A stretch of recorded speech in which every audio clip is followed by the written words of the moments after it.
ನಾನು ಸ್ವಾಮಿಯ ಸೇವೆ ಮಾಡಬೇಕಂತೇಳಿ ಭಾಳ ದಿನದಿಂದ ಒಂದು ಕನಸಿತ್ತು. ಅದು ನನ್ನ ಮನೆ ಕಟ್ಟಿಸಿದ ನಂತರ ನನ್ನ ಆಸೆ ಏನಿತ್ತು, ಮನೆ ಕಟ್ಟಿಸಿದ ಮೇಲೆ ಅಯ್ಯಪ್ಪನ ಪೂಜೆ ಮಾಡಬೇಕಂತೇಳಿ ಒಂದು ನನ್ನ ಆಸೆ ಇತ್ತು. ಅದೇ ರೀತಿ ನನ್ನ ಮನೆ ಕಟ್ಟಿಸಿ ನನ್ನ ಜನವರಿ 1ಕ್ಕೆ ಮನೆ ಓಪನಿಂಗ್ ಆಯಿತು. ಅದಾದ ನಂತರ 3ನೇ ತಾರೀಕಿಗೆ ನಾನು ಮನೆ ಪೂಜೆಯಲ್ಲಿ ಇಟ್ಕೊಂಡಿದ್ದೆ.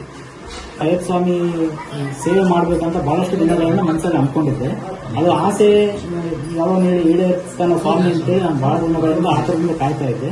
ಬಟ್ ನನ್ನ ಮನಸ್ಸಲ್ಲಿ ನಾನು ಒಂದು ಮನೆ ನನ್ನ ಒಂದು ಸ್ವಂತ ಮನೆ ಕಟ್ಟಿದ ನಂತರ ನನ್ನ ಸ್ವಂತ ಮನೆಯಲ್ಲಿ ನನ್ನ ಮನೆ ಗೃಹ ಪ್ರವೇಶ ಆಗಿ 2 ದಿನಕ್ಕೆ ನಾನು ಮನೆಯಲ್ಲಿ ಅಯ್ಯಪ್ಪ ಸ್ವಾಮಿಯ ಪೂಜೆ ನೆರವೇರಿಸಬೇಕು, ಮನೆಯಲ್ಲಿ ಪೂಜೆ ಇಟ್ಕೋಬೇಕು, ನಾನು ಅಯ್ಯಪ್ಪ ಸ್ವಾಮಿ ಭಕ್ತನಾಗಿ ನಾನು ಸೇವೆ ಸಲ್ಲಿಸಬೇಕಂತೇಳಿ ನಾನು ಅಂದ್ಕೊಂಡಿದ್ದೆ.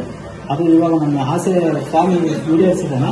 ಅದೇ ಕಾರಣಕ್ಕೆ ನಾನು ಅಯ್ಯಪ್ಪ ಸ್ವಾಮಿಯ ಸೇವೆ ಆ ಥರ ಏನು ಅನ್ಕೊಂಡಿದ್ದಿಲ್ಲ ನಾನು. ಬಟ್ ನನ್ನ ಸ್ವಾಮಿಗೆ ಅನ್ಕೊಂಡಿದ್ದೆ, ನಾನು ಸೇವೆ ಸಲ್ಲಿಸಬೇಕಂತ ಅನ್ಕೊಂಡಿದ್ದೆ.